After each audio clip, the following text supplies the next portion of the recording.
dreaming. 'Cause now that I'm here, what I feel motivates me with reason. I guess I've been dreaming. 'Cause now that I'm woke, everything that I see ain't what it seems. I guess I've been dreaming. 'Cause now that I'm here, what I feel motivates me with reason. I guess I've been dreaming.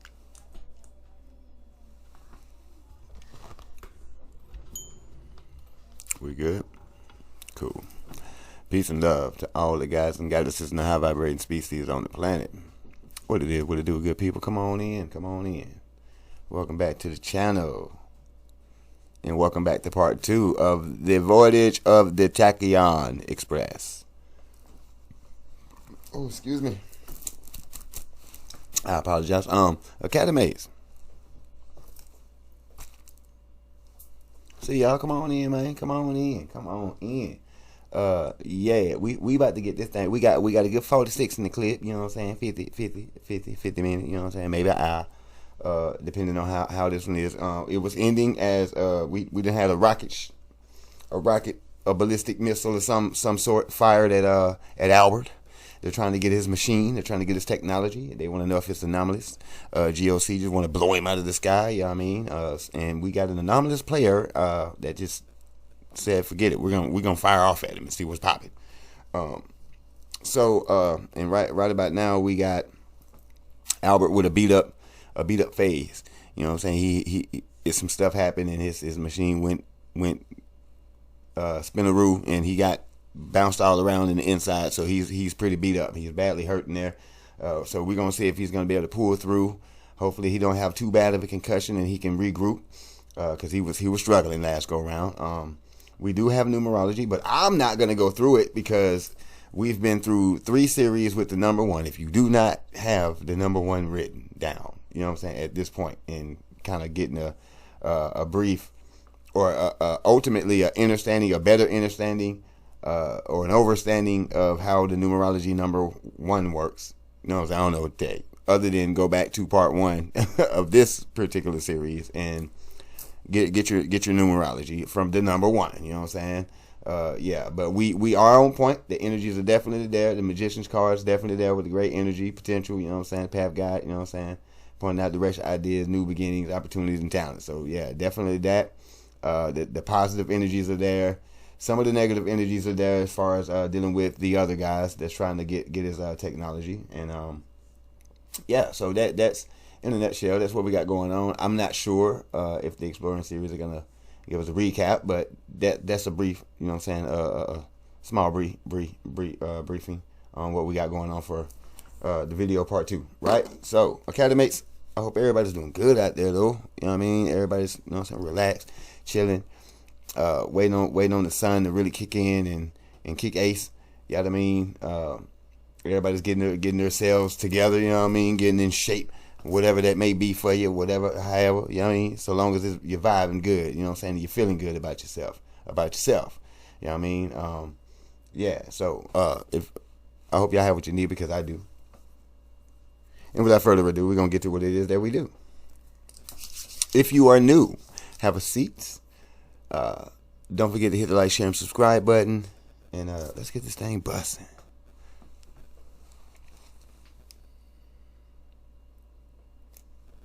Blue light. Go. SCP-5392. The Voyage of the Tachyon Express. Part 2.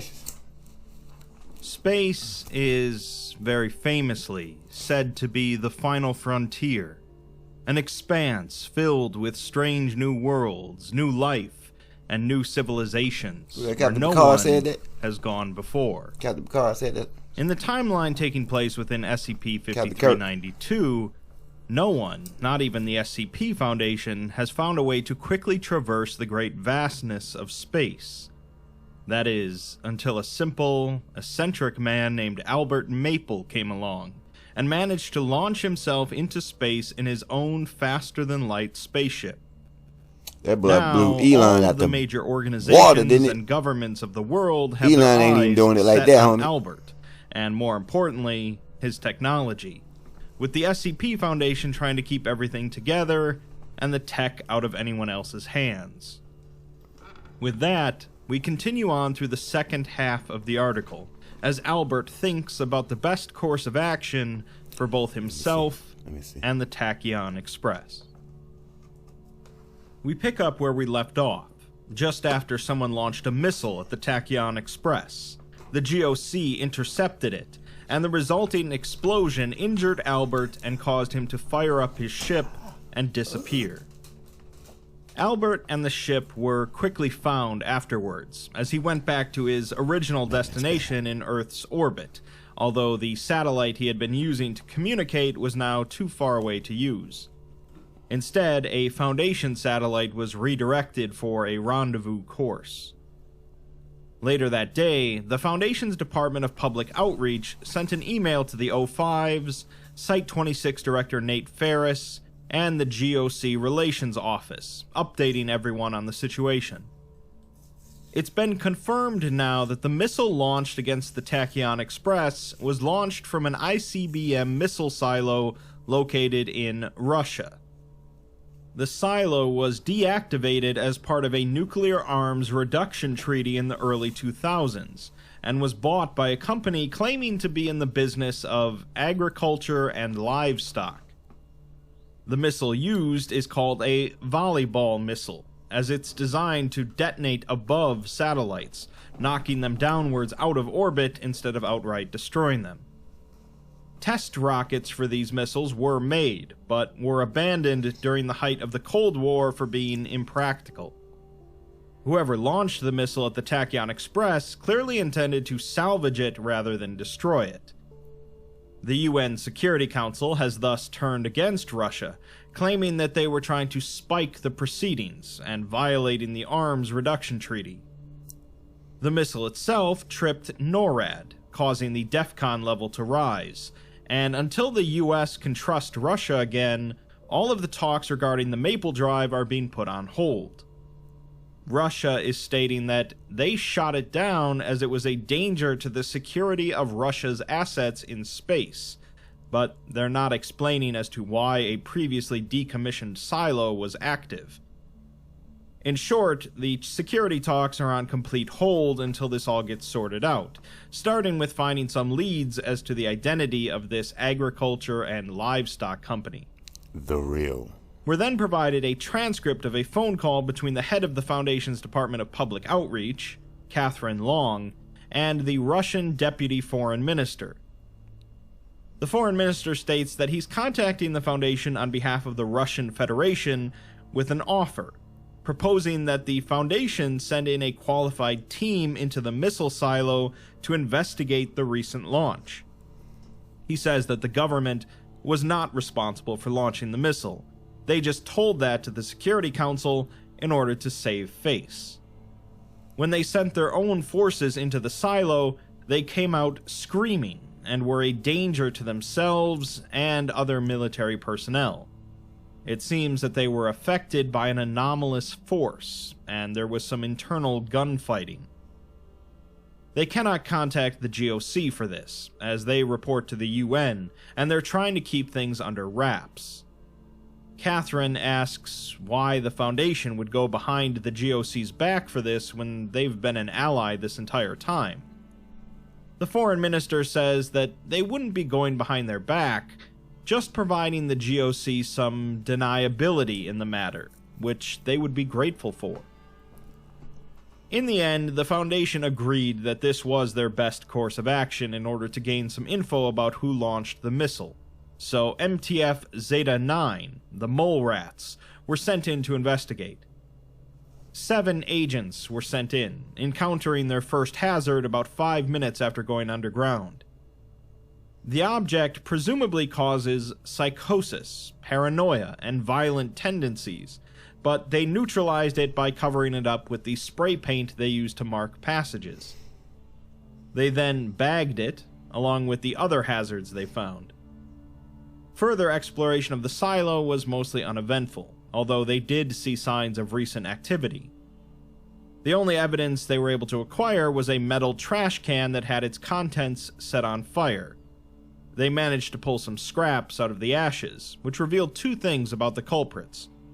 1, they spoke English, and 2, they referred to the Tachyon Express as Day 0 Catalog Number SC-67546-78211, a cataloging system utilized by the Chaos Insurgency. Around 4 hours after Albert had jumped a second time, a Foundation satellite made a connection, and Macaulay made contact with Albert once again. Macaulay asks if he's injured, as he didn't look great on the live stream before it cut out. Albert says that he is, but wonders why he's not dead. Macaulay tells him that a missile was launched by persons currently unknown, and the reason it didn't hit him is because the American government shot it down with a railgun, deciding not to mention the GOC's existence. Albert stopped his nosebleed, but he dislocated his left shoulder, as that was the only reason he was able to reach the controls and engage the drive. He's got muscles all over that hurt from either bruising or he pulled them when he was trying to save the ship. Macaulay tells him that it's good that he's still alive, and he's going to have their doctor walk him through some self-treatment for everything. Albert, however, expresses his concern that he's not going to be able to come home, despite Macaulay assuring him that the world governments were having really good talks, with politicians moving fast to get on the same page about how to help him out. Albert, however, says that the second he touches ground, he's going to get grabbed, tortured, or just killed and never seen again. The ship, if it ever comes down, is going to be pulled apart and studied for ways of how to turn it into something that he wanted to avoid. He tells Macaulay that he just wanted to matter. He just wanted to unite the world, maybe achieve world peace, bring us closer to realizing our proverbial world is bigger than our actual world, and maybe be satisfied with himself. He starts to get angry and says that instead he has small-minded people trying to blow him up and kill him, or get him to sell out, or tell him he matters when it's all bullshit. Manipulating. He then starts to cry, and says that this is bigger than them. This is bigger than all of us. This is the only thing he could do to change everything, to prevent stupid things from tearing us apart. He just wanted to make the world better. Macaulay mentions that Albert would... I mean, it's ambitions. It's passionate. But when the world belongs to the people that it belongs to, they'll do everything in their power to see that that ain't happening. You know what I'm saying? That's just what it is. Via that world, universe, or this one. You know what I mean? There's a lot of people out there that would just love to make this place better, for the better good of not just the species, but the universal construct in its entirety. You know what I mean?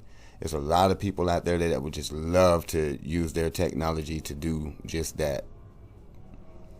But when we got people like this, all they can think about is destruction, mayhem, some form of one-up to get power, to rule. When it's like, when's enough is enough? You know what I'm saying? Like, when is that? When is it enough for you? When you practically have the world in your hands, when is it enough? You can't take the universe, and you already know that. So when is it enough? And then you don't want the world to improve and evolve and become better, and you still be in some type of control. I mean, it's like, I don't get it. Like, if I don't get it. If you just wanted to do it like that, then I mean, damn, give some people stuff. Give folks stuff. Grow. There's no growth. There's no growth. Everything remains primitive, while things around you grows and evolves and turns into all these better things. And the people are so dumbed down that they question everything. Evolution. You question evolution. You don't see how it happens because you're so dumbed down you can't see and perceive it. And stuff like this that just bothers me. Would fix people's cars for free when they were in tight spots. So that has to mean something. Albert, however, says that that doesn't mean anything. They would have gotten their cars fixed no matter what, the only difference being how much they paid in money, and money's meaningless. It doesn't mean anything in a few years when it's all inflated, or in a few billion years when the world decays, and it barely means anything now. This was supposed to start something that lasted, to kick us off into expansion and figuring out what's out there. He then remarks that he sounds like a complete idiot, and like an episode of Star Trek. When he started this whole project, he said to himself that he was going to prove nihilists wrong. What was that? They always say that the world's going to end. Nothing we do matters. People get cancer. Why would I bring kids into this world? And so on. Albert decided he wanted to give people hope, wanted people to wonder again. When he was a kid, everyone was full of curiosity during the Apollo missions and wanting to learn about what was out there and what was going to happen next. But now that's all gone. Now it's all about making money and hurting people. Albert is crying profusely at this point, but he continues. He says that he wanted to do something that would bring people hope, and wanted to do something before he died. I do. He wanted to matter in the time he had left, as he's scared that he'll die, and the universe will just skip him by, and his life won't mean anything.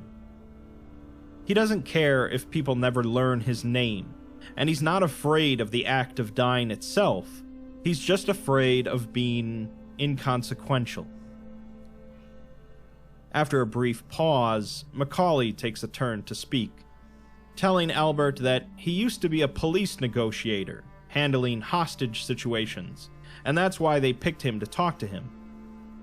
Albert remarks on what a career change that was, and Macaulay says that it was, but he asked for the change, as his old job was very stressful, although he did get to help people. He says that his last negotiation before he left involved an irate and violent man and some injured kids. They had to get in there quickly to provide medical assistance, but there was no talking the man down, so he had to do something that he always managed to avoid before. He had to convince the man to go to a window so that their sniper could get a shot on him. The decision to do that was made by his superiors, but he can't say that he had a better alternative. A week later, in an attempt to get him to stay, his captain came to his desk and showed him a card that one of the kids had made. It said, "Thanks for saving us," and had a picture of the little girl in the hospital bed smiling and playing with a nurse. Macaulay tells Albert that he may not have saved everyone, but he mattered to that girl and the other kids. His point is that what matters is relative, and while his attempt to matter on a large scale isn't invalid, humans have limits. There's a lot to both of their situations that they couldn't really control. Albert chuckles and mentions a quote from Star Trek that he believes goes well here, that it's possible to commit no mistakes and still lose, as that is not failure, but life. Afterwards, they managed to connect Albert's computer to the satellite's Wi-Fi, bringing the live stream back online. A follow-up medical examination by a doctor allowed for him to relocate his arm, and while no other serious injuries were found, the doctor noted that he was in serious danger of a mental breakdown. The doctor stated that if Albert was a Foundation employee, he would have him assigned to safe class duty and weekly therapy for mental recovery, and recommends that he keeps his camera on at all times for further visual review.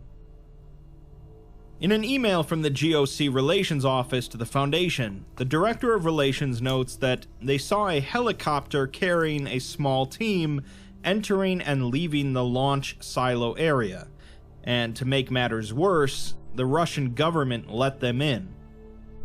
The helicopter in question then returned to a Foundation-controlled airfield. Giving each other the runaround doesn't really bother him, as they both have done it to each other's organizations plenty of times, But what does concern him is that the GOC would be left out of something so public. That silo was being watched by multiple countries, so why does the Foundation get to go in? Until he gets their side of the story, he'll assume that they had their reasons, but he'll need to see all of the documentation concerning that excursion in order to keep the international community at bay.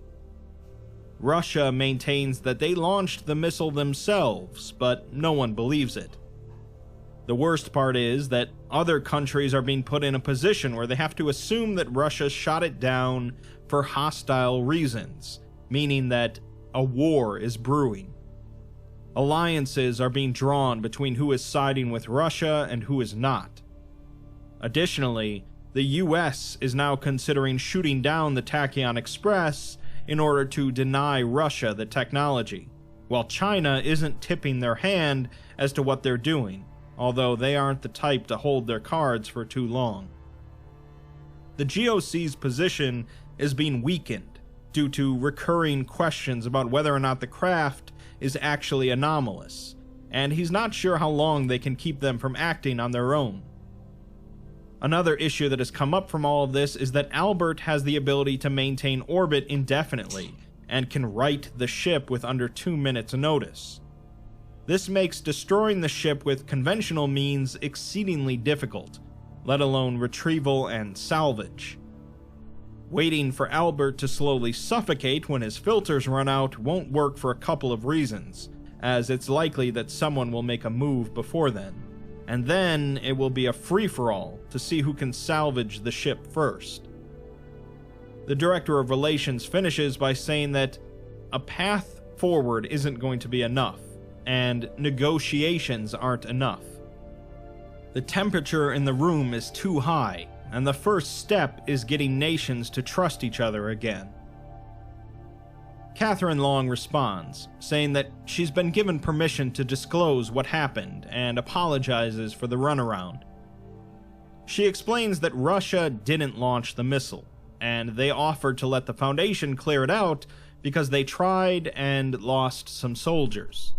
Man, that's they wanted a shiny the Foundation ass to keep floor. it quiet to preserve their standing. Yeah, that floor is shiny. Now there's no reason to keep it quiet anymore. Real. Like I've been noticing. She recommends that if he does bring this to the like, Security man, Council, that shiny. he say that the info using? was covertly acquired from the Foundation rather than they gave it to him. Or is it a mirror? Not because they want to preserve a relationship with the Russian government, but just because it would sound more legitimate. And she's prepared to have a fake argument with him about his egregious acts of espionage in front of them if need be. We're then given another call between Albert and Macaulay, as Albert's working on his navigational computers. Macaulay asks him if he's planning a course, but Albert says that he's plotting a destination, several of them. He's not planning on going anywhere, but when they told him about the missile, he had only 2 minutes, with his proximity alarm going off only 90 seconds before it would hit. He's essentially creating an array of coordinates to travel to in case he needs to get out of the way 90 again. seconds?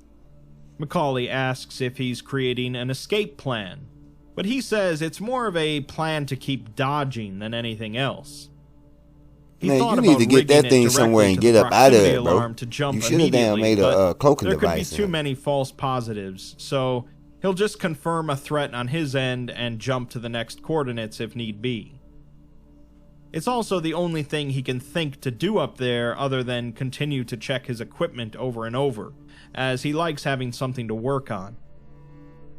Macaulay tells him that he hopes he won't have to dodge a missile again, but if he does, they can have a satellite in the next set of coordinates ready so there's no downtime in communications. He just needs to know where the next set is. Albert, however, doesn't want to tell him, because as nice as that would be, if NASA is listening to this, then so is the American government. They could send a missile to provoke him to use the drive, then have a missile ready at the next set of coordinates. Even if the American military isn't listening to this, someone else may be. Right, and somebody. He's not going to tip his hand like that. Right. Macaulay assures They're him so that the frequency manipulating, is boy. That mean encrypted, they bringing but that energy Albert hard to go says around. he won't convince him to change his mind on this. It costs him next to nothing to have this contingency in place, and if no one knows where he's going next, no one can anticipate it.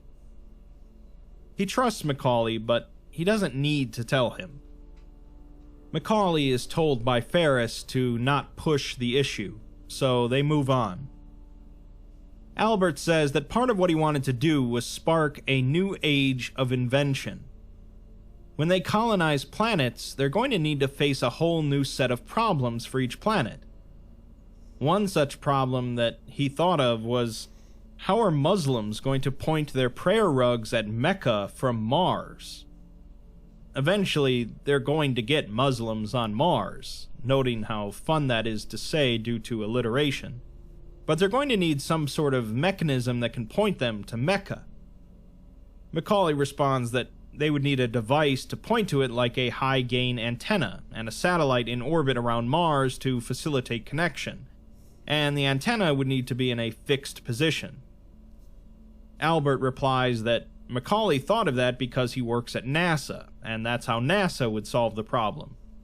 Maybe the Iranians or some other country would genetically breed a flower that would point at Earth, like how sunflowers point at the sun. He notes that that would be cool for another reason, as it would act as a crude compass to get back to Earth, but then realizes that you wouldn't be able to get an accurate bearing from a bastardized sunflower. Or maybe someone will come up with some other solution that's just as amazing, and he would have loved to see what they come up with. Macaulay then tells him that half of his colleagues in Mission Control are now muttering Muslims on Mars to themselves, causing Albert to laugh, and say that if they were praying quietly, they would be muttering Muslims on Mars. They both laugh, and the transcript ends, although it's noted by Macaulay afterwards that Albert said he would have loved to see the solution for Islamic prayer on Mars, suggesting that he won't be around. Next, we're given a transcript of a phone call between Catherine Long and the U.S. Secretary of State, taking place 8 hours after Albert evaded the missile. The Secretary of State says that this is regarding the American citizen in orbit, but she says that they have nothing to discuss. This changes when he says that her daughter would disagree, and he puts her young daughter on the phone, who's excited to be in a limousine. Catherine asks her some questions to confirm her identity, her favorite amusement park and favorite ride, and then tells her to give the phone back to the man.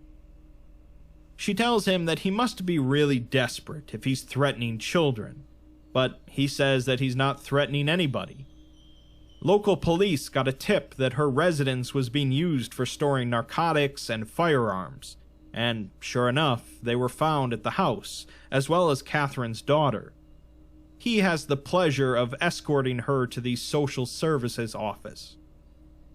They also found that several of her researchers appear to have ties to a suspicious organization, which itself has ties to terror groups and other organized crimes. Well, dang. Under the Patriot Act, they have the right to arrest them as they see fit. It also appears that several Foundation-owned companies have ties to these groups, so they're seizing their assets as they speak. They're not threatening anyone. They're just protecting their country. As for what can be done about it, they've sent over instructions to her office on how to turn communications with Albert over to them. It's in their best interest to make sure that their American citizen is in good health after that spin he had. Once this is all over, she can take her daughter to that Ferris wheel knowing that she did the right thing. Catherine tries to argue that the Foundation will not answer to them, but he replies that she shouldn't make a threat she isn't willing to follow through on. The call ends with Catherine's daughter saying goodbye, and she'll see her when she gets home. Later, in an email to the Foundation from the GOC, the Director of Relations says that he's sorry to hear about Catherine's daughter, and had no idea that the Americans would do this. Unfortunately, no one cares about the missile anymore, or even that it wasn't from Russia. All it proved was that Russia was lying, which everyone already knew anyways. The fact that the missile came from someone other than a world government is only making them scramble more, and it doesn't help that the Americans are already jumping the gun and attacking Foundation staff, which means that the Foundation is now a target of other countries following their example. Dang. See? The Secretary General has ordered the GOC to stand down from the matter, saying that they shouldn't have gotten involved in the first place because the ship isn't even anomalous. The Director of Relations believes that that doesn't matter, but has been told to cease contact with the Foundation regardless. He ends by giving Catherine the address of the office her daughter is being held at, and apologizes for not being able to do more. The next addendum is an email from the O5 Council to all Foundation site directors, informing them that all Foundation sites are to be put on high alert for external threats due to the events regarding SCP-5392. With the exception of those containing and providing proper security clearance, no other persons are allowed on site, and lethal force is authorized to terminate intruders that breach site perimeters. Yeah, stay out of there. Foundation staff are to stay on site stay out of there. You know what I mean? They're there gonna put you until down. further notice. They ain't playing with you. Contact between family members not on site prohibited, as this gives an opportunity for extortion by any nation that wishes to gain an asset on any site. It's unlikely that any nation will invade any Foundation site directly, as the on-site nuclear warheads, in combination with the dangerous anomalies held in containment, pose a sizable deterrent. That being said, the Council is seeing military action in strategic positions around some Foundation sites.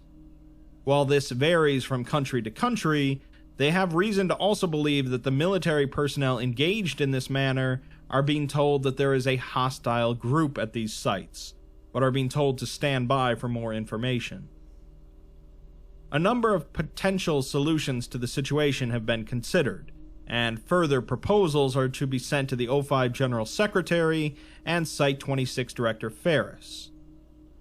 The first proposal was to simply shoot down the Tachyon Express to prevent further escalation, but Albert has created a system to avoid being destroyed, and any attempt to shoot down the ship may be intercepted by another party. Second was to direct Albert to an exoplanet to live in exile, but there are insufficient supplies on board to survive the journey to the nearest viable exoplanet, even at its top speed. Third, to send a supply mission to the ship to buy more time, but this would likely be shot down. The Tachyon Express also doesn't have any reliable docking system, with no airlocking system to keep the cabin pressurized if the access hatch is opened. The fourth proposal was to direct Albert to land near a Foundation site for quick retrieval, but the increased military presence near Foundation sites would hamper this, and the early warning systems for nuclear launches that various governments have, which detected the ship in orbit, may be able to track the location on the ground. Fifth was to send a lethal cognitohazard to simply kill Albert in orbit, followed by shooting the ship down, but the wreckage of the ship may land in a country which can reverse engineer the technology, and they want to keep the tech contained. Seventh was to use SCP-738, a set of anomalies that essentially allows a person to make a deal with a devil in order to teleport the ship into Foundation custody, effectively undetectable by any radar. Now, what kind of shit is that? Make a deal with the make a deal with I can't even say it. With a devil? Seriously, bro? Y'all that desperate? You're that... My gosh, this is... Hey, y'all Or hey. conventional systems. Hey, man. This was also rejected, What? as using any anomaly to try and contain the ship could backfire easily. And with 738 specifically... But wait, Albert, man, you listen, bro. Like, I don't really think you thought this through, bro. I really don't.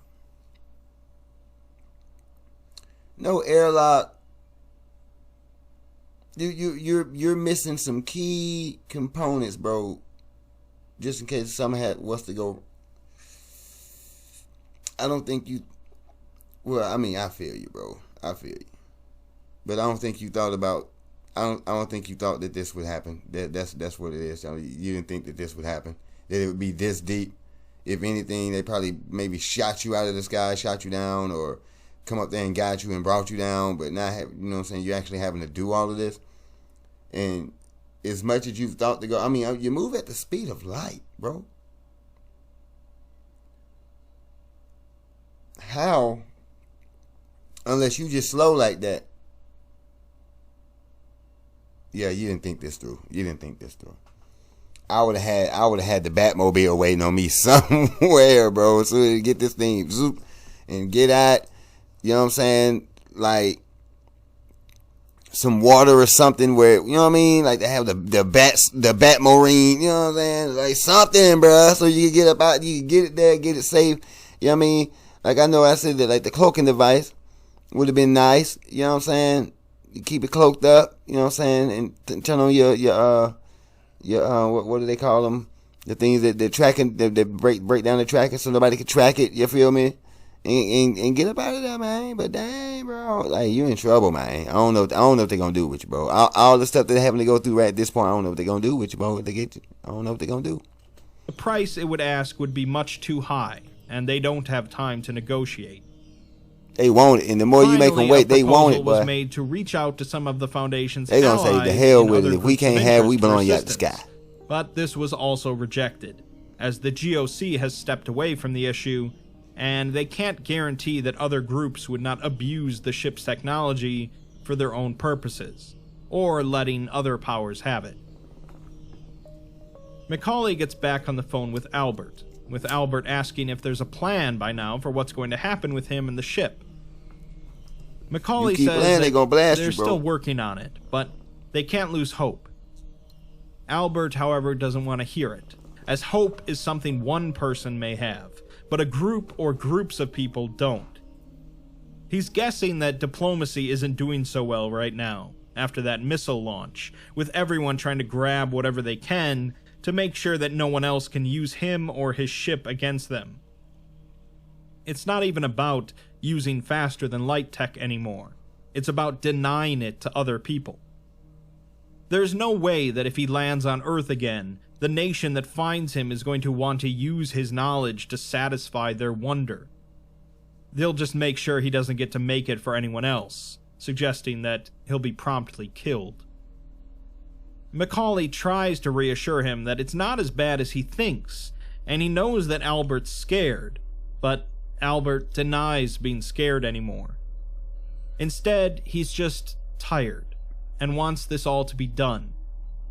He doesn't want to have to worry about whether or not he's going to be forced to make weapons for a military, or worry about his pre-flight checks every hour, or worry about how much he's hurting the world rather than helping it right now, or what will happen to his ship when it comes back down to Earth. The reason he has no hope is because there's nothing he can do about his situation. Just stuck in a box with no air holes, and it's only a matter of time before he suffocates. Hope is something that he has to give himself, but he's dependent right now on a Hail Mary that somehow the nations of the world are going to share and play nice. Macaulay then asks him if there's anything he wants to say to the world, if he wants to address the nations and governments of the world. It would give him something to do, and could reignite diplomacy between the nations. I mean, he's the creator of this new technology. Shot. It's worth a shot. You are in control. Imagine he's like the first caveman that discovered how to make fire, and has to tell all the other cavemen that it's okay to come closer. Albert isn't really sure that they'd listen to him, but Macaulay is convinced that they would, as he built the Maple Drive. He's the first person to go into space on his own, and he's the first person to dodge enemy fire in a spaceship.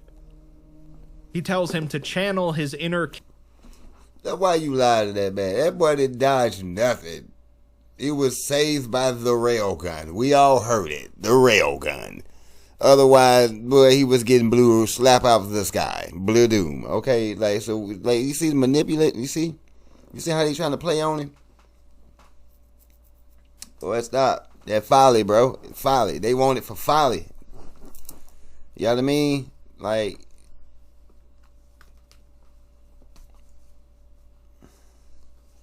yeah, man. You may want to address these people. They ain't trying to hear that shit, though. They ain't trying to hear it.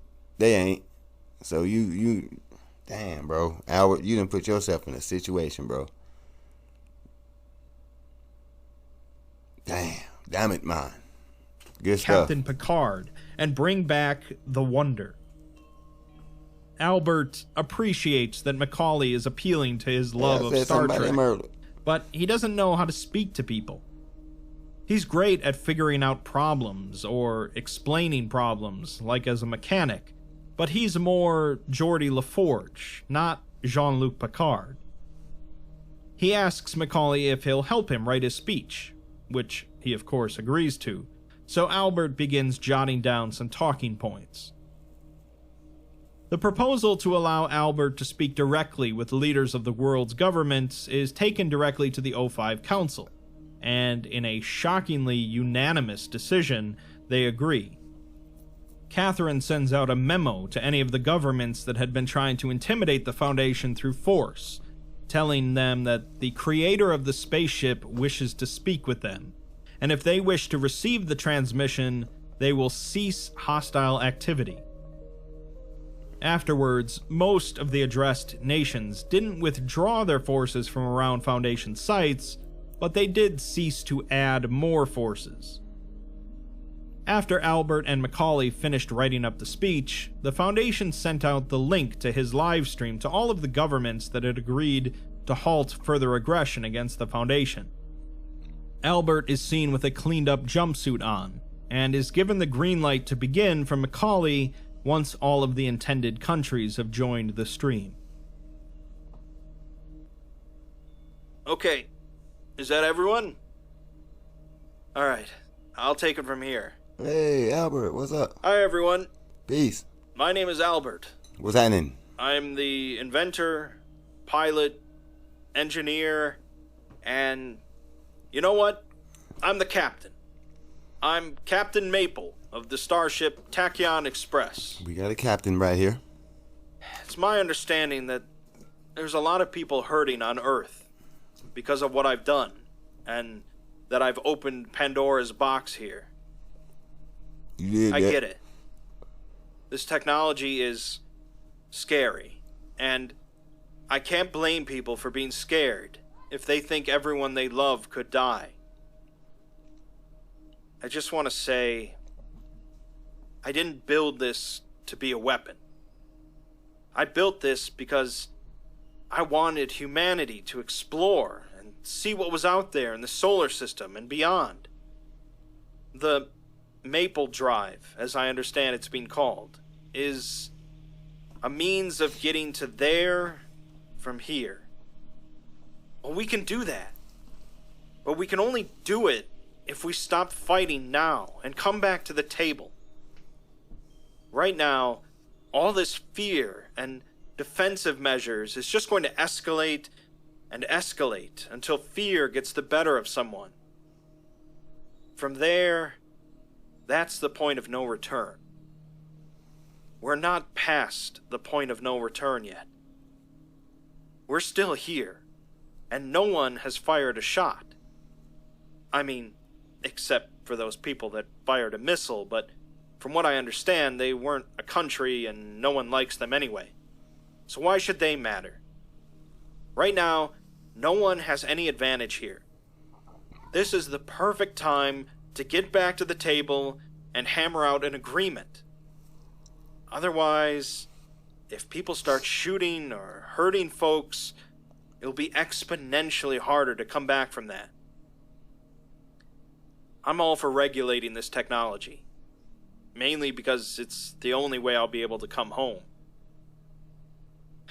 I really don't want to die. Up here, my options are limited to death by carbon dioxide poisoning, oxygen deprivation, starving, thirst, or the cabin gets breached and I'll get caught in the vacuum of space. Technically, that's also oxygen deprivation, but I'm nitpicking. I can come back down to Earth whenever I like, but if this isn't regulated before then, I'm stuck up here, and the ship is stuck with me. This can't come back down to Earth. Unless, well, I get shot down again. Here's something I want you all to see while I'm up here. You can see my home from up here. It's really small, but it's my home. Up here, everything looks really small.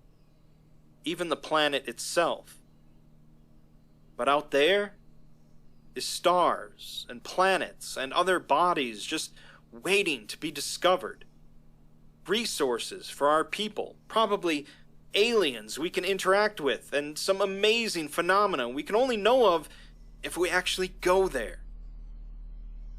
When you think about it, really, Problem is they don't want you to. if we allow ourselves to succumb to all this mistrust and fear, we'll be stuck on this small ball of dirt and water we call home, and deny ourselves all the wonder that goes with that. Please, for everyone's sake, come back to the table. You have nothing to lose by talking. Okay, that's my 2 cents. End transmission. Homeboy, I'm just trying to tell you, that was cool. That was cool. You could have took that so many different directions, and really, you know what I'm saying, pushed your point to the I would have went off. I would have went in. I would have went in, Academates, on everything. So it's just like, dude, they don't, like, perhaps the other, they don't want you to. And if it's like that, it's a situation like this, how can people explore other things? It's almost just like you're just giving them a car and say, okay, shoot out there, get you some coordinates, shoot out there, see what you can see, and then come back. But that's exploring. That's getting to places. I mean, it's not safe, and I don't think they'd actually allow it. Because, you know what I'm saying, the way things are here, that's why I say that. For those in the back, you know what I'm saying? For you in the back of the class, you know what I mean? That's why I say that. Because it's stuff that you could just take note here and just see how things are. Who would want you to come to their planet knowing that you've practically pillaged the planet that you're on? Like, I don't think they'd allow it, even if you did have the technology to do it. They're only going to allot you so much. You know what I mean? And that ain't going to be a lot. You may consider that to be better than what you got, but at the same time, look how you treated what you had. And it don't even belong to you. For one, well, to some, you know what I'm saying? But then others, they feed into it, so they begin to take on this other type of living, and they add on to the pressure. You know what I mean? So now the planet has to kick back. So I don't think any other species out there or planet out there would allow you to come there if you have the type of vibration that you have here. It's just not going to work. Afterwards, Catherine sends an email to the O5s and Ferris, letting them know that after Albert's speech, she pulled China, the US, and Russia into a secure video call. It seems that they all want to agree with Albert, but can't take the chance to be the first to stand down. The Americans believe that their leverage with her daughter and freezing and intimidating their assets in the US hasn't paid off yet. The Russians are sore that the GOC and the UN found out about the Foundation's trip to Russia, causing a lack of trust. And China won't back down if the others won't. she doesn't believe that Albert's speech accomplished anything. And so an hour and a half later, Albert calls up Macaulay again for an update. Macaulay tells him that they're still waiting to hear back, although Albert is incredulous that no one would have said anything about what is probably the most important event in the world. Macaulay tells him that no one wants to be the first to ease up, but no one wants to jump the shark either, so everyone is waiting for someone else to take initiative. Albert dejectedly says that he tried, while Macaulay asks him to please bear with them as they try to speed this up. Albert, however, says that he's had a lot of time to think up here, and this whole time he's been trying to work around him surviving this whole ordeal. But once he treats his life here as non-important, all of the math checks out. No one can shoot him down without the chance of the ship coming back to Earth and risking him coming back down. Waiting for him to die and for the ship to fall into a decaying orbit is a waiting game no one wants to drag out, least of all him. And it's wasteful. That leaves him getting the ship out of orbit and crashing it somewhere, in a way that makes it irrecoverable. The sun is 8 light minutes away, so if he cranks up the speed to its theoretical max, it would be there in 6 minutes. He'd probably die sooner because he'd be hitting all that energy super fast, so he guesses he'd die in 5 minutes. The ship would probably be destroyed around the same time, so no one would get the drive, no one would get him, no one would have a reason to fight, so there's a better chance of everything de-escalating. Macaulay tells him that just because they haven't come up with a solution yet doesn't mean that there isn't one. But Albert responds that that doesn't mean that there is one either. And don't mean they ain't got one. He doesn't want to wait on that Schrodinger's cat any more than they do. And this is the only solution that works. He appreciates everything that Macaulay has tried, and he's glad they talked. The way he sees it, this is all his fault for not thinking everything through when he built the ship. Macaulay asks him if he thinks that this is all penance, but Albert says it's arrogance. He started this whole project because he was too scared to admit that he was just one old guy who builds shit. He thought he was God's gift to humanity, a fix to all of the world's problems and miseries, but this whole situation has been a massive reality check. This isn't a suicide. It's not even a heroic sacrifice. It's just him cleaning up his shit. Macaulay tries to reason with him, saying that he thinks that because he's just one person, his life isn't worth much, but his life is worth just as much as anyone else's. Albert interrupts him, though, saying that their lives are worth just as much as all of the people that this technology could kill, an amount measured in billions. This is the only thing he can do to prevent this, so he's doing it. But he thanks Macaulay for trying before ending the call. In the final broadcast from the Tachyon Express, Albert is seen drinking from a flask as loud rock music is blaring in the background. He looks to the camera and says that to everyone who might be watching this, he just wanted to say that shit happens. He then looks out of the window and says, "Fuck your vastness. I existed." He proceeds to take another sip from his flask before operating the navigational controls.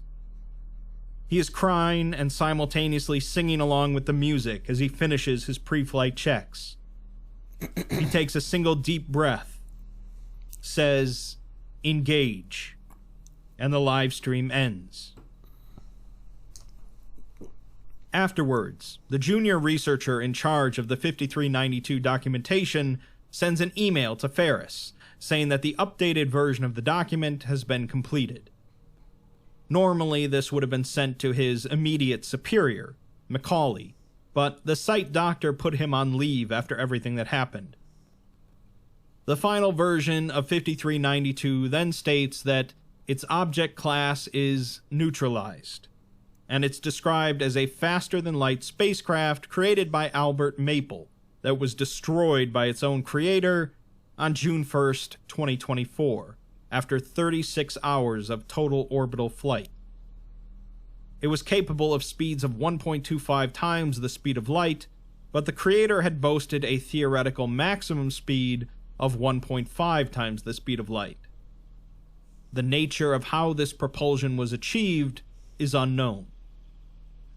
When the ship first launched, initial suppression attempts were successful at keeping the incident from the public, but it quickly gathered the attention of multiple governments, space agencies, and private aerospace companies.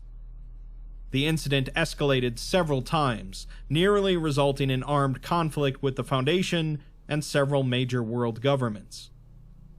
To prevent further escalation and potential abuse of his technology, Albert flew the ship into the Earth's sun. So ends the voyage of the Tachyon Express. It's undoubtedly a tragic ending, as the utopian future of Star Trek that Albert envisioned wasn't to come to pass. Perhaps Albert was simply too far ahead of his time, and his dream of interstellar discovery and expansion could happen someday. Or perhaps humanity is inherently filled with the type of strife that will forever prevent such a thing. Either way, in the end, Albert likely made the best decision he could, to save the most lives, as the GOC predicted when this began that destroying the ship would almost certainly be the best-case scenario. We'll never learn how exactly the Tachyon Express functioned, just like the organizations and governments never will, but it really doesn't matter. This article certainly isn't as idealistic as Star Trek often is, which is how Albert is first presented, but rather Albert is brought down by a crushing sense of realism, something often missing in many SCP articles. Good stories aren't good because of them necessarily ending with happiness or success, Right. but rather they're good because of how a person can connect to them. Character. Perhaps humanity will never be the interstellar utopia that Albert wanted it to be, but that doesn't mean we should ever give up our sense of wonder either. Okay, mate. So there it is, video, man. You know what I'm talking about? Hey, so if you made it, then you know what I'm saying? Salute to you. You know what I mean? You know what I mean? Hey, man. Albert, dude. Listen here, bro. I mean, well, you know, you can hear me. You know what I'm talking about? The spiritual world, you feel me? The astral realms, you feel me? Good shit. You made something that was the bomb diggity. You left out some major things that you could have used. You should have thought about. Even if you had the technology, I'm pretty sure I know where you got it from. How to make it. That's why I'm just looking at the SCP Foundation and all y'all like, well, y'all just y'all just don't have just a clue where to get this stuff, do you? That why y'all all way behind, you know what I'm saying? Bro may be ahead of his time, but he ain't too far ahead of time because he ain't think about that a lot. He didn't think about anything else other than getting in space and making it be zero, you know what I'm saying, zero gravity and do that thing. You feel me? Speed of light and all that. That's all he was thinking about, is to do it like that, to get to different locales. That was great. But what about getting out of that thing? What about the spacesuit? What about yeah, you know what I'm saying? Ultra shock, absorbent, like the Black Panther suit or something, you know what I'm saying? Yeah, to absorb real fast speed like Barry Allen's suit, you know. I mean, I'm just saying, there were some things that you should have considered when you made the ship. Before you made the ship, I actually would have consider that first, my safety, before the ship's actual safety. And then when I got the ship, like, what if they get on my case? I'm gonna have to figure out a way to get this thing landed if I want to keep it and keep it away from them. So if you're going at the speed of light, I'm sure you could have come up with an Invista device, some type of cloaking. Yeah. I think you were just ultraly excited to make this machine, and you didn't have enough astral traveling. You didn't do enough to accumulate all that you need to accumulate. You just got the battle plan, came and put the battle together, and got out there, and they went to busting at your ass. And you eventually had to fly it into the sun, which is coming soon, to a planet near you. No running. Don't be running out there now, y'all. You know what I'm saying? Y'all get them good old CMEs. Get ready for them, because I'm prepared.